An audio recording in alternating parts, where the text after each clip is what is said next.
to our continuing coverage of Worlds 2015, where the international wildcard Bangkok Titans are about to go up against H2K in the fight to stay alive in Group C. Now, last time these teams met, Hjarnan got his hands on Mordekaiser and went huge, 13-2 and 10. Obviously, they can't leave that up again. Now, Yamato Cannon, we have the honor of having your expertise on the desk as a person who has coached against this team. So if you were to give Bangkok Titans any advice going into this match, what would it be? I think the approach you should take in their particular scenario, which the approach I like to take in H2K, is they are playing by the book always. Have this consistent play style. They play around the Drakes, play around the Baron. There's nothing like anything strange about H2K. They're always kind of solid throughout the game. And to kind of interfere with that, you need to kind of throw some wrenches into the cogs.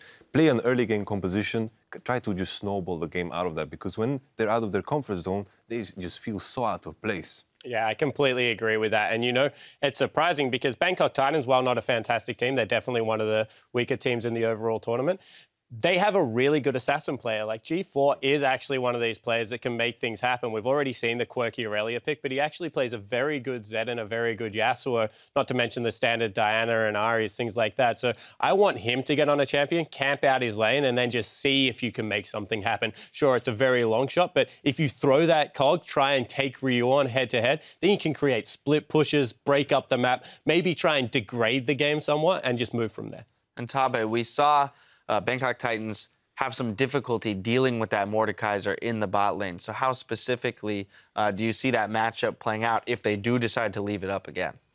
First of all, we can see that Mordekaiser has been banned nearly every game, every single game in the Worlds. And I think Mordekaiser is obviously a very OP champion right now. And because I think Fresh is not a good pick against Mordekaiser, is simply because you cannot death sentence onto him, because their support it will be having his W and will be step in front of Mordekaiser and harassing you very easily.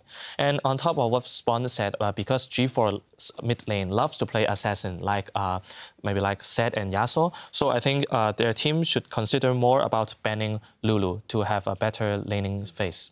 All right, so looking for them to get rid of the Mordekaiser and the Lulu, open themselves up to an assassin-like meta in order to take down each H2K, rather. Now, gentlemen, time for predictions. Yamato, we're going to start on your end and run this way. Bangkok Titans have to pull some crazy-ass shit.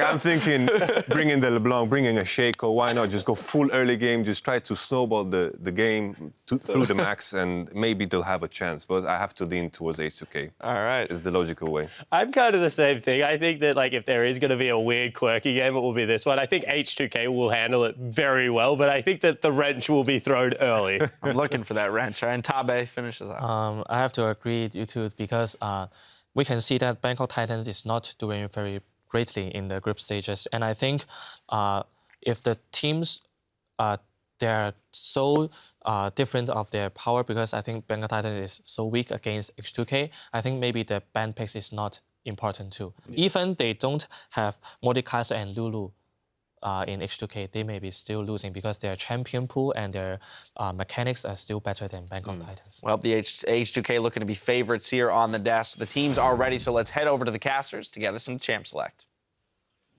Thanks, Dash.